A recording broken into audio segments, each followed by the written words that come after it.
masih lagi kita terpilih untuk berada di tempat yang baik, melakukan sesuatu yang baik, maka tidak perlu untuk kita merasa diri kita ini baik, apatah lagi untuk kita merasa orang lain tidak sebaik kita. Apa yang harus kita lakukan tidak lebih daripada menyatakan syukur kepada Allah Subhanahu Wa Taala.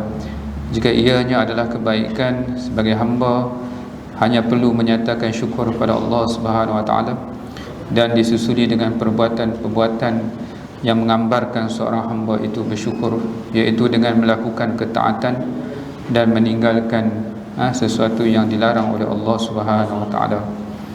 Jika ia tidak bertepatan dengan keinginan kita, maka tidak lebih sebagai hamba untuk redha dan bersabar dengan ketentuan daripada Allah Subhanahu Wa Taala, dengan meyakini bahawasanya Allah Taala pastinya tidak menzalimi kita, Allah Taala pastinya tidak menganiayai kita, Allah Ta'ala pastinya berbuat sesuatu yang ada sebab dan hikmahnya.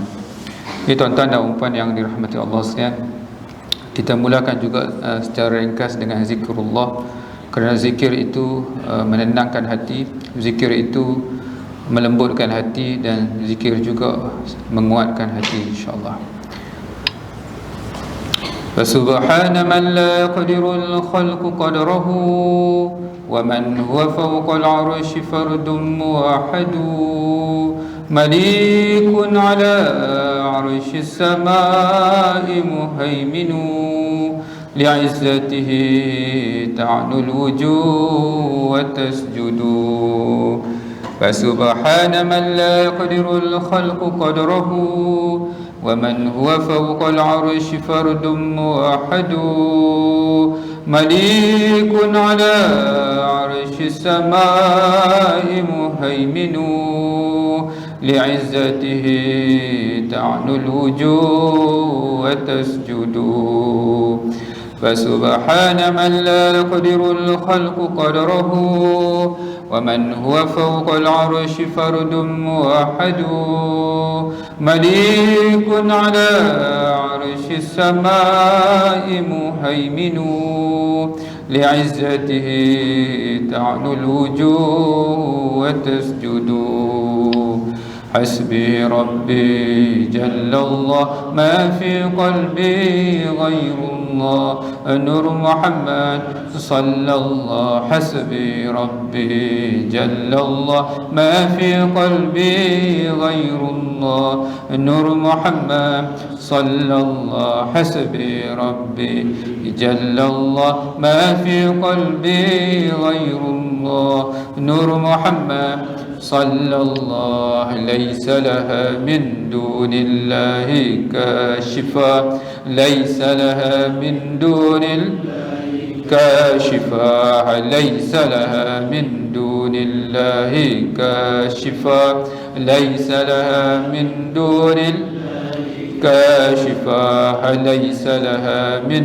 دون الله كاشفا ليس لها من دون كاشفا لا إله إلا الله والملك الحق المبين محمد رسول الله صادق الوعد الأمين لا إله إلا الله والملك الحق المبين محمد صادق الوعد الآمين لا إله إلا الله والملك الحق المبين محمد الله صادق الوعد الآمين أستغفر الله إن الله كان توابا أستغفر الله إن الله كان توابا أستغفر الله إن الله كان توابا أستغفر الله إن الله كان توابا أستغفر الله إن الله كان توابا. Alhamdulillah, syukur kita kepada Allah Subhanahu Wa Taala. Kita sambung lagi dengan kitab Bimbingan Mukminin pada mencari Ridha Rabbul Alamin, iaitu karangan Hujjatul Islam. Kita masuk pada ni tajuk yang baru, iaitu berkenaan dengan Ar-Riya. Ar-Riya ini show off, iaitu menunjuk. Kita habis berbicara tentang harta, tentang hinaan agama kepada dunia. Dunia yang bagaimana, itu kita telah bahaskan. Moga kita faham. Sebab itu tuan-tuan dan puan sekalian, kalau orang yang beriman ini nampak gemarnya kepada dunia, tetapi dunia hanya di tangan sahaja. Matlamat iaitu di hatinya adalah mencari keridhaan Allah. Jadi dia menggunakan dunia untuk mendapat akhirat. Ini saya Facebook lalu depan saya punya wall, Ustaz Abid Liu, dia bagi bantu satu keluarga, ibu tunggal. Tuan-tuan sekalian duduk dalam nak masuk tu, ya Allah, dengan rumput yang panjang, lalang yang panjang, tak ada elektrik, tak ada air. Dah berapa lama duduk macam tu? Cik, 3 tahun, tuan-tuan sekalian. Pastinya ada orang sekeliling dia, tapi tak mampu nak mengeluarkan dia daripada keadaan yang tersebut. Sehinggalah Ustaz Abid Liu datang, terus dibawa pindah, kemudian dibayar sewa, ambil semua, beli mesin basuh, apa semua, dapur gas semua, sewanya dibayar. Dan habis PKP ni, kalau anak tak masuk sekolah, ada ustaz kata nanti kita masukkan ke tahfiz, nanti boleh jadi anak yang berguna, dapat keluarkan keluarga daripada kemiskinan. Saya duduk tengok balik, kenapa boleh buat macam ni? Ini pentingnya harta. Kalau tak ada harta, tak boleh. Ramai yang keliling tu memang terima kasih Tok Penghulu, Tok Empat kan bagi sebut tu. Memang tahu nak tolong, tapi tak mampu nak buat macam mana Ustaz Abid Liu buat tu. Itu pentingnya tuan-tuan sekalian, kalau kita memiliki harta, kita boleh buat apa yang orang lain tak boleh buat, tuan-tuan sekalian. Baik, tuan-tuan dan puan yang dirahmati Allah sekalian. Ini kita masuk kepada tentang Ar-Riya, iaitu show off ataupun menunjuk. Ini penting sekali tuan-tuan sekalian. Tajuk ini sangat-sangat penting, sebab riya ni dia pencuri dalam senyap. Dia mencuri dalam senyap. Nanti buku amalan kosong maksudnya. Nampak macam bagus, rasa macam bagus. Malam bangun tuan-tuan sekalian solat, walaupun malam bangun tuan-tuan sekalian, siapa tak tahu, tapi mulut gatal. Benda-benda yang kelebihan ni, mulut sentiasa gatal untuk nak beritahu orang lain sekalian, terutama yang sunat-sunat kelebihan, suka nak bagi tahu, walaupun dah elok dah malam tu, dah pahala dah elok, tapi siang hari diceritakan, diungkapkan, diceritakan kepada orang lain, akhirnya terbatal amalan yang dilakukan semalam, tuan-tuan sekalian. Ini kita kena jaga-jaga sungguh. Sebab tu Nabi begitu takut. Nabi tak takut tuan-tuan sekalian syirik yang jelas, sembah pokok, sembah batu. Itu memang tuan-tuan sekalian, orang Islam ni memang sembah batu, sembah pokok. Itu Bahlul bin Bangang maksudnya. Nabi tak takut, memang teruk bodoh sungguh, tuan-tuan sekalian. Tapi tuan-tuan dan puan sekalian, yang Nabi takut iaitu syirik kecil. Syirik yang kecil Nabi takut. Syirik kecil.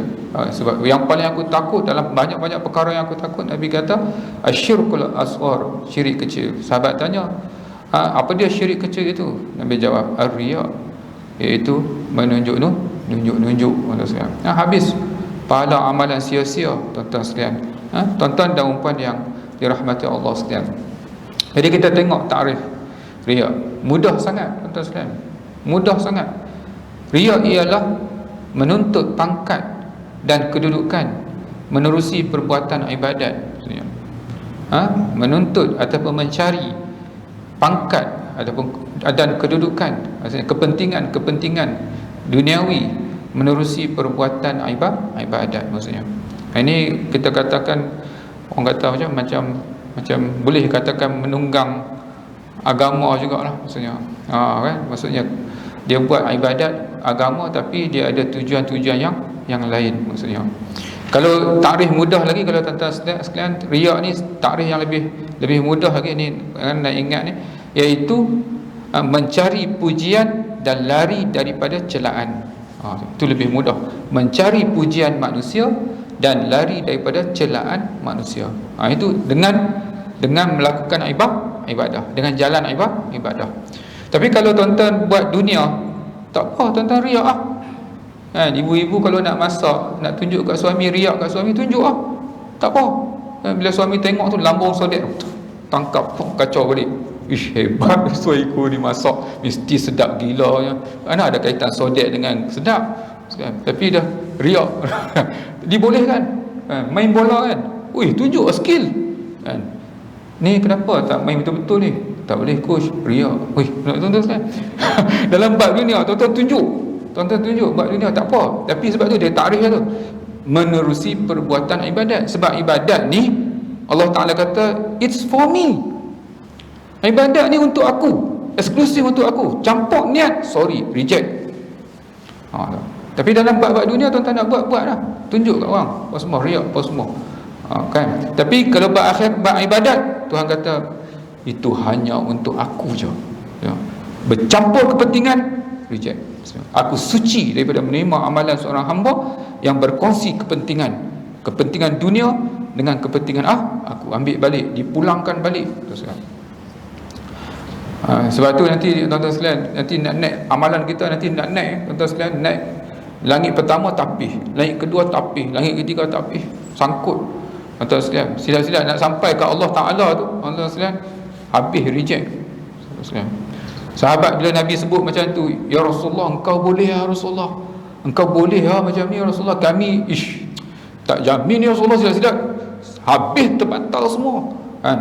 Lepas tu Rasulullah menenangkan sahabat. Sahabat takutlah tuan-tuan sekalian, kadang-kadang terletik juga, riak tu, dia demai juga bisikan-bisikan yang macam tu, sahabat jadi takut. Nabi menenangkan sahabat. Nabi katakan apa? Kamu buat je yang terbaik, sebab kamu masuk syurga bukan kerana amalan kamu. Kamu masuk syurga kerana kasih sayang Allah. Allah Ta'ala tengok kesungguhan kamu kan. Kita dalam duk jaga-jaga tu ada juga perasaan riak, istighfar cepat-cepat, rasa sedih, rasa menyesal. Allah Ta'ala tengok kesungguhan kita. Kita kalau dengan manusia, kita boleh tuan-tuan sekalian tutup, cover dan sebagainya. Tapi dengan Allah mana boleh cover. Tuhan tahu betul-betul keikhlasan. Betul ke kamu ni rasa bersalah? Betul ke kamu ni menyesal? Betul ke kamu ni tak riak? Ataupun kamu sebenarnya ada jauh di dalam sana? Allah Ta'ala maha tahu. Dan Allah Ta'ala tengok. Kalau kesungguhan kita, aku boleh masukkan kamu ke syurga tanpa amalan kamu. Kamu masuk syurga bukan kerana amalan. Kamu masuk syurga kerana kasih sayang aku. Boleh masuk. Sebab tu tuan-tuan sekalian tengok orang pelacur kan, bagi minum apa? Anjing, tuan-tuan sekalian. Boleh masuk syurga. Orang tuan-tuan sekalian masuk Islam, tak ada apa-apa, tak ada amalan, tuan-tuan sekalian, mati masuk syurga. Allah Ta'ala boleh saja nak masukkan syurga. Tapi Allah Ta'ala transparent. Allah Ta'ala transparent, tuan-tuan sekalian. Nanti kata telus, ni boleh, ni tak boleh, ni boleh, ni tak boleh. Allah Ta'ala bukan kita main ciluk-ciluk. Allah Ta'ala jelas kalau buat dosa, balasan dia ni balasan dia ni, kalau macam ni dia jelas. Tapi Allah Ta'ala tuan-tuan sekalian, dia boleh saja. Cuma kita, Tuhan suruh kita ikut peraturan. Nak berjaya kena usaha. Tapi Allah Ta'ala boleh saja bagi berjaya tanpa usaha. Dia tengok kesungguhan kita, dia tahu kesungguhan kita, hati dalam luar dan yang tersembunyi. Allah Ta'ala maha mengetahui. Allah Ta'ala tak perlu ikut peraturan. Allah Ta'ala tak perlu ikut sistem, tapi kamu mesti ikut sistem. Tapi aku tak perlu ikut sistem, aku boleh buat saja. Sebab itu bila tak ikut sistem ni, kita panggil apa? Kita panggil miracle. Kita panggil miracle kan. Miracle kita panggil apa? Keajaiban. Tuan-tuan tengok baru ni yang tu kan, batu konkrit jatuh atas kereta kan, kedebuk. Tuan-tuan tahu tak mati. Tuan-tuan tengok kereta tu renyek dia keluar jalan tuan-tuan. Tuan-tuan sekalian, Allah Ta'ala kalau ikut sistem dia, mati lah. Tapi Allah, I don't need to follow the system. I can make her alive Maksudnya boleh saja, sebab belum sampai ajar dia lagi. Maksudnya kan cedera sikit, patah tangan katanya kot, dengan tulang selangkar. Tapi kalau tengok kereta tu, keping batu tu jatuh, kemek habis jatuh kereta tu. Tak logik orang boleh hidup, tapi hidup. Sebab apa? Sebab Allah Ta'ala dia tak perlu ikut sistem. Tapi kamu mesti ikut sistem. Ini tuan-tuan dan puan yang dirahmati Allah sekalian. Sebab itu dalam bab ini pastikan kita buat itu betul-betul ikhlas kerana Allah. Datang bisikan nanti kita tengok. Kadang-kadang orang tanya, ustaz macam mana, kadang-kadang awalnya itu memang ikhlas dah, tapi dia berubah niat kita, ataupun daripada awal lagi memang tak ikhlas, ataupun di hujungnya dah lama dah tuan-tuan sekalian duk simpan, tiba-tiba terkeluar. Adakah dengan sebab riak itu, sonok itu, adakah terbaktal amalan-amalan yang sudah lama? Nanti Imam Ghazali akan uraikan satu persatu tuan-tuan sekalian. Tuan-tuan dan puan yang dirahmati Allah sekalian, riak ni hukum dia apa? Hukumnya adalah haram dan dimurkai Allah Subhanahu wa taala. Kalau kita riak, maksudnya hukum dia adalah berdosa. Selama mana kita buat ibadat itu adalah maksiat. Tuan-tuan sekalian, orang duk ingat maksiat, tuan-tuan sekalian, zina maksiat. Orang ingat mencuri maksiat. Tuan-tuan sekalian, solat tunduk bangkit maksiat. Bahasa mudah apa? Curang. Buat menghadap Allah, diri menghadap Allah, tapi dalam hati makhluk. Anda curang. Kalau curang dengan isteri bersama isteri dalam kepala orang lain, dapat tahu ke isteri mampu, nasib baik dia tak tahu. Nasib baik dia tak tahu. Tapi Allah Ta'ala tahu.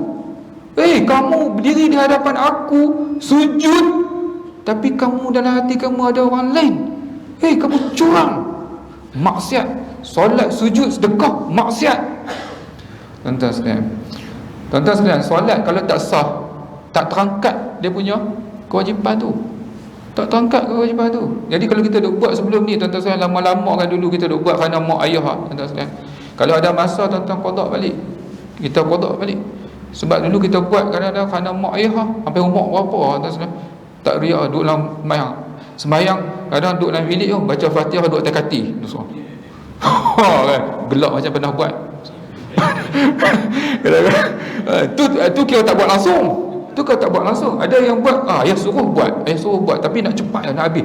Tak pakai maksudnya tak terangkat kewajipan tu. Jadi maksudnya bila nak qada kena qada maksudnya. Tuan-tuan sekalian, sebab tu kalau ada masa apa-apa lebih, tuan-tuan sekalian, qada solat. Walaupun sebenarnya dalam Imam Syafi'i tak ada, tuan-tuan sekalian, konsep dalam ni kita tak ada sebenarnya qada solat ni. Tak ada, tapi dikiaskan kepada puasa. Solat tak ada. Solat memang macam mana pun kena buat. Maksudnya sakit macam mana pun kena buat, sebab itu dia tak ada konsep qada. Maksudnya ustaz kalau jaga lambat kena qada. Nabi kata kalau kamu terjaga lambat, subuh misalnya tidur, waktu tengah hari kamu jaga, itulah waktu subuh kamu. Dia bukan qada, itulah waktu subuh kamu. Solat terus. Maksudnya dia tak ada. Tapi kita, konsep kita bila buat di luar waktu, namanya qada lah. Tapi hakikatnya waktu subuh itu subuh kamu lah, sebab kamu tertidur. Maksudnya tuan-tuan, tapi dikiaskan, ulama mengkiaskan kepada puasa boleh. Dengan niat kita serahkan kepada Allah, ya Allah, dulu aku terlalai, ya Allah, aku banyak tinggal kewajipan, maka aku gantikan balik. Maksudnya ijtihad ni ijtihad ulama. Maksudnya dikiaskan kepada puasa. Tapi hakikatnya puasa, solat memang tidak ada qada maksudnya. Baik, tuan-tuan dan puan yang dirahmati Allah sekalian, haram dan dimurkai Allah selama mana kita riak itu. Sedekah, kita buat sesuatu, tuan-tuan sekalian, ikut sunnah, buat ibadat lah, pakai pakaian sunnah, tuan-tuan sekalian, tapi tujuannya untuk riak, tuan-tuan sekalian. Tapi tuan-tuan sekalian, tuan-tuan kena tengok juga, kadang-kadang saya sebut pakai jubah, pakai serban, tuan-tuan sekalian, kita kadang-kadang ada jenis belit Habib ni, belit ni tuan-tuan jubah, tuan-tuan sekalian. Tapi kalau dia niat dia untuk timbulkan izzah Islam, bukan dia niat untuk nak riak, tapi bila dia pakai tu tunjuk dia punya izzah, kemuliaan, itu digalakkan. Sebab salah satu tujuan pakaian itu adalah untuk menunjukkan kemuliaan. Sebab kalau tuan-tuan tengok orang ulama-ulama dia pakai, tuan-tuan sekalian, kemah, bila kita tengok dia punya zauk dia tu, izzah dia, kemuliaan dia tu naik. Tuan-tuan sekalian, Islam itu naik. Itu dibolehkan. Itu dibolehkan. Dia jadi trend. Anak-anak muda yang ikut. Oh ni, kalau tuan-tuan tengok budak-budak mahtafiz cara belik serban dia belik pun ni nampak, oh cuma kemah. Tuan sekalian, jadi semangat orang tengok, oh nak ikut maksudnya. Jadi macam tu. Itu dibolehkan. Sebab tujuan bukan untuk kepentingan diri. Tujuan dia untuk menaikkan maksudnya izzah ataupun kemuliaan Islam. Tapi kalau dia bersembunyi di sebalik jubah itu untuk kepentingan peribadi duniawi semata-mata, maka pada ketika itu jatuh dah dalam riya maksudnya. Ini kena jaga. Hukum dia adalah haram. Dalil dia surah Al-Ma'un, maka celakalah bagi orang-orang yang bersembahyang yang sentiasa lalai kepada sembahyangnya. Fawailun lil musallin alladzina hum an salatihim sahun alladzi sama itu hujung dah habis ayat tu. Kan yuraun, perkataan yang saya cari yuraun, maksud yuraun tu riak daripada kataan ra'a melihat, yuraun untuk dilihat, untuk dilihat. Surah Al-Ma'un ni 4 hingga 6 ini. Celakalah bagi orang yang bersembahyang. Nampak tuan-tuan sekalian, sembahyang tapi celaka maksudnya. Mau tak celaka tuan-tuan sekalian? Curang dengan Allah Subhanahu wa taala. Mereka yang mengerjakan kebaikan minta dilihat orang.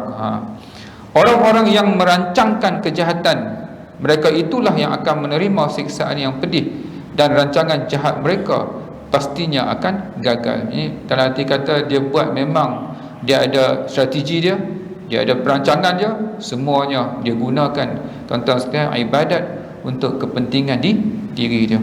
Dia tahu orang, tapi tuan-tuan kita tak ada hak. We don't have right to judge. Tak ada hak. Tak ada itu riak tu, riak tak ada hak nak judge orang, sebab kita tak tahu itu hati dia. Nanti kita bila dia buat sesuatu, dia tu hang kira riak tu ada. Kita tak ada hak menghukum orang lain. Itu tuan-tuan sekalian, itu masalah hati dia. Tengok tu buat masjid, nak buat nama tu, tuan-tuan, macam mana kita tahu niat hati dia? Tak tahu. Ada satu kes yang terkenal tu, seorang sahabat tu bila berperang, tuan-tuan sekalian, bila perang dia berjaya jatuhkan musuh, tuan-tuan sekalian, kemudian dia nak bunuh musuh tu, musuh mucap, bunuh aja juga. Kalau saya duduk tempat dia, bunuh juga. Dia sahabat besar, tuan-tuan sekalian, dibunuh aja. Sampai berita khabar kepada Rasulullah panggil, aku dengar kau bunuh seorang musuh yang mengucap dah kalimah syahadah. Ya Rasulullah, dia tak ikhlas Rasulullah. Dia nak selamatkan diri. Dia nak selamatkan diri. Kamu tahu hati dia. Macam mana kamu tahu isi hati dia? Rasulullah muka marah. Rasulullah marah. Tuan-tuan sekalian, maksudnya apa? Dalam hati kita tak boleh nak judge orang. Tak ada hak untuk kita judge isi hati orang. Tuan-tuan dan umpan yang dirahmati Allah, tu nampak jelas tuan-tuan sekalian. Kalau kita tengok memang orang nak escape, nak selamat daripada bunuh mucap. Kita kalau kita nampak, tapi nak bagi tahu tuan-tuan sekalian, Islam bukan Islam larang. Tuan-tuan sekalian, ustaz, kalau kata contohnya jadi senario sebaliknya, dia mengucap, lepas tu dia lepaskan, dia bunuh kita. Kalau kita bunuh, mengucap kita lepas, lepas tu dia bunuh kita pula. Tuan-tuan dan puan sekalian, kita hidup ni, dunia ni tempat test ya. Tak apa dia bunuh pun, sampai balik rumah kita. Dunia tempat meninggal, bukan tempat tinggal maksudnya. Tak apa. Tapi kalau kita, tuan-tuan sekalian, fikir kata, tak boleh, kita pastikan kena hidup. Tuan-tuan sekalian, dia, tuan-tuan sekalian, ajal mati itu itu telah Allah Ta'ala tetapkan. Cuma bagaimana kita mati tu. Kalau kita mati tadi, kita jaga tuan-tuan sekalian, jaga, maksudnya dalam arti kata kita tidak menghukum tuan-tuan sekalian, lepas tu kita mati, dikhianati. Tuan-tuan sekalian, mati tu bukan kerana khianat tu. Mati bukan kerana khianat tu. Mati memang dah sampai ajal dia. Kalau dia tak khianat pun mati juga. Tapi tuan-tuan sekalian, nak menjadi asbab, itu test kita menjawab dengan betul. Bila kita menjawab dengan betul, ending dia bagaimana, Tuhan tak kira. Yang penting aku bagi soalan, kamu jawab dengan betul. So, itu je tuan sekalian. Tapi kalau kamu jawab dengan salah, kamu menghukum salah, menghukum orang, itu berdosa. So, ya. Ini tuan-tuan dan puan yang dirahmati Allah sekalian. Itu kita kena jaga. Tak ada hak. Satu lagi tuan-tuan sekalian, kadang-kadang kan bila Al-Quran sebut ma asabaka min sayyi'atin famin nafsik, apa yang menimpa kamu daripada keburukan, dia daripada perbuatan kamu.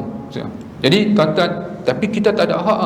Bila apa-apa berlaku musibah, tu dosa tu, Tuhan nak ampun dosa dia tu. Ada harta yang tak betul tu, makan curi tulang tu, jangan, tak ada hak.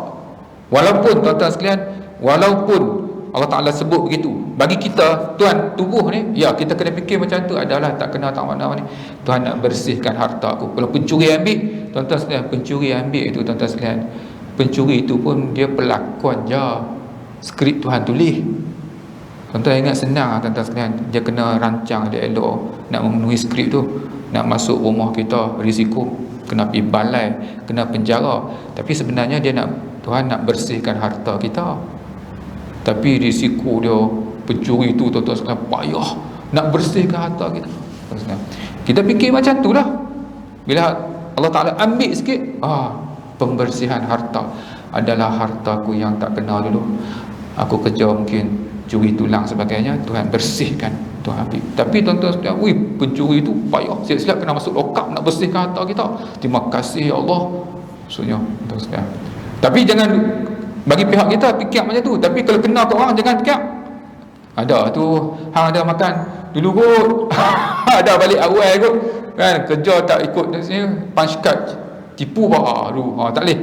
Kita tak ada hak untuk nak judge perkara tersebut. That's not our, kita punya bidang kita, jurisdiction kita. Tuan-tuan dan puan yang dirahmati Allah sekalian, kata Mujahid dalam mentafsirkan ayat ini, bahawa orang itu ialah orang yang melakukan sesuatu perbuatan riak. Tuan-tuan sekalian, ni tuan-tuan, dia mentafsirkan ayat ni, tuan-tuan sekalian, hanya sahaja kami ayat ni merancang ni, kerah ayat ni surah Ad-Dahri ayat 9. Hanya sekalian, ni bahagian kedua ni, orang-orang yang merancangkan kejahatan mereka itulah yang akan menerima siksaan yang pedih. Kerah ayat ni tuan-tuan sekalian, dan rancangan jahat mereka pasti akan gagal. Menurut Mujahid, seorang ahli tafsir, dia menyebut apa?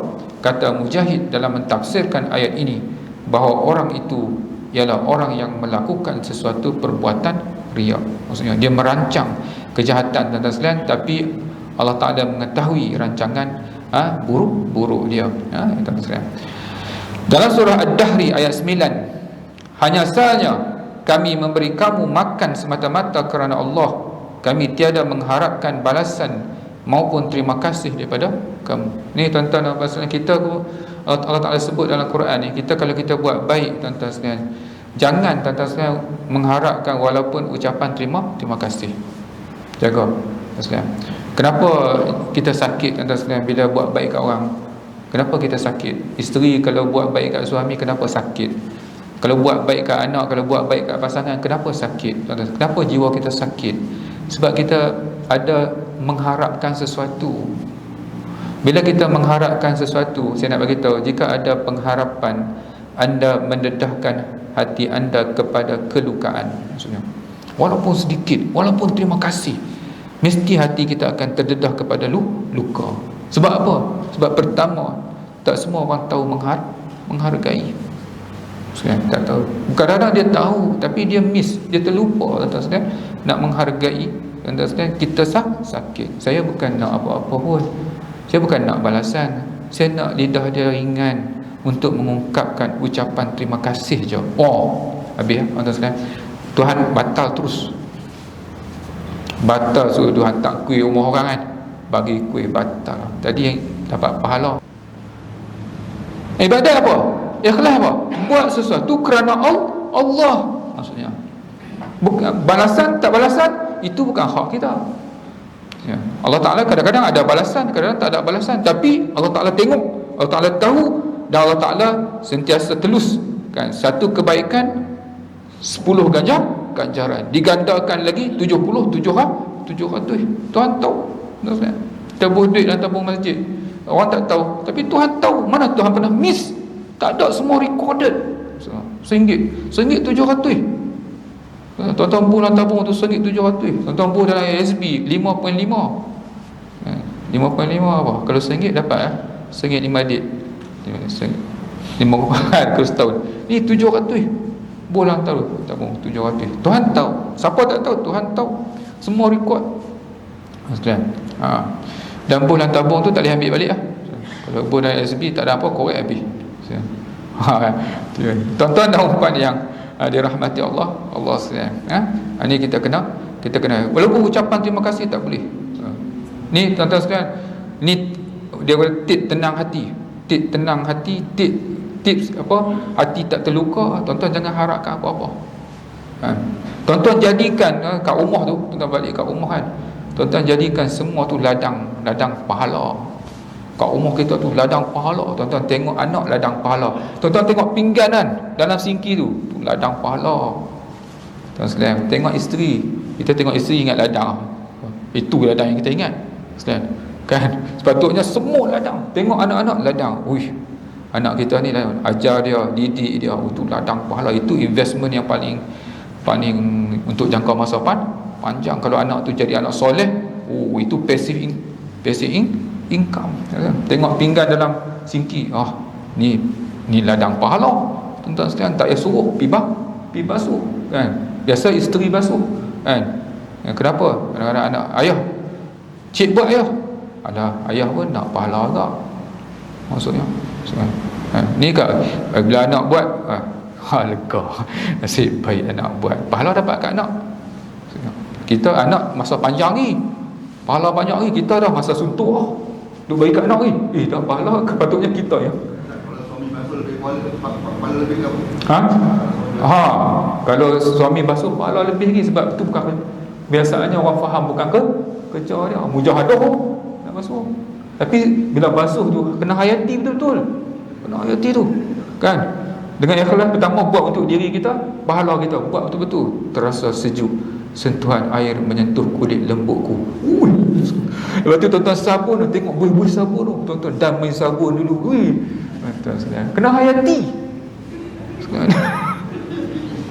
Tuan-tuan sekalian, dipanggil ni orang cakap sekarang ni mindfulness. Mindfulness tu apa tuan-tuan sekalian? Mindfulness ni apa dia? What is past is past. The future has not yet happened. What is important is the present. Tuan-tuan duduk sini kan, tuan-tuan duduk sini, ada yang badan yang duduk sini, roh balik rumah kan. Ada balik duduk nak sedia makanan kat rumah, isteri duduk kan, badan kat sini, roh balik lah. Kat sini tak guna, kat rumah tak guna, tak jadi.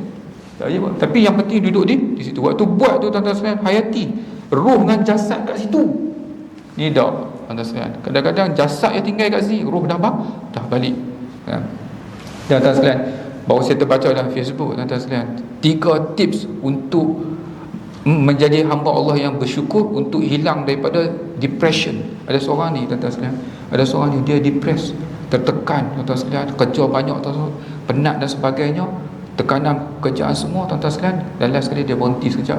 Pasal dia depression ni tuan-tuan sekalian, dia rasa macam nafas tak lepas, kerja banyak tuan-tuan sekalian, semua dah jadi negatif, semua tertekan semua kan. Dia jadi, dan last sekali dia sekejap dia balik kampung tuan-tuan sekalian. Dengan kampung dia, mak dia masih ada apa semua, dia bagi 3 tips mudah untuk keluar daripada depression. Apa dia tuan-tuan sekalian? Iaitu tuan-tuan buat, tuan-tuan rasa, dan tuan-tuan ucap. Buat, rasa, ucap. Contoh senang kan? Tuan-tuan tarik nafas. Buat, tuan-tuan rasa bagaimana udara tu masuk dalam tubuh. Alhamdulillah. Ucap Alhamdulillah. Senang. 3 saja. Buat, rasa dan ucap. 3 tu ke, akhirnya dia jadi sihat balik. Balik masuk kerja balik. Kita tak dan nafas masuk ke mana pun tak tahu. Betul sekalian. Kadang-kadang nafas tak cukup. Nikmat banyak dah, terkejar-kejar, lalu jatuh kolaps. Senang lah dia punya petua dia. Makan, masuk, rasa. Walaupun tak tahu, masuk, rasa masuk ke perut, Alhamdulillah. Kita masuk je Alhamdulillah, keluar tak Alhamdulillah. Sedangkan kita masuk tandas, buang air besar, tak rasa. Cuba sangkut, tak boleh keluar. Tuan-tuan sekalian, baru nak bersyukur. Tuan-tuan sekalian, mudah. Tuan-tuan sekalian, tip dia, petua dia. Oh, dia kata dia cari tu balik kampung, baru dia dapat tips tu. Dia akhirnya dia dapat keluar daripada depression. Kalau tuan-tuan pergi jumpa doktor, makan ubat lah. Makan ubat adalah bergantung kat ubat. Ini tuan-tuan dan puan yang dirahmati Allah sekalian. Ini penting kepada kita. InsyaAllah. InsyaAllah. Tak bunyi ya? Oh, sekejap. Lagi dia bunyi ya? Oh,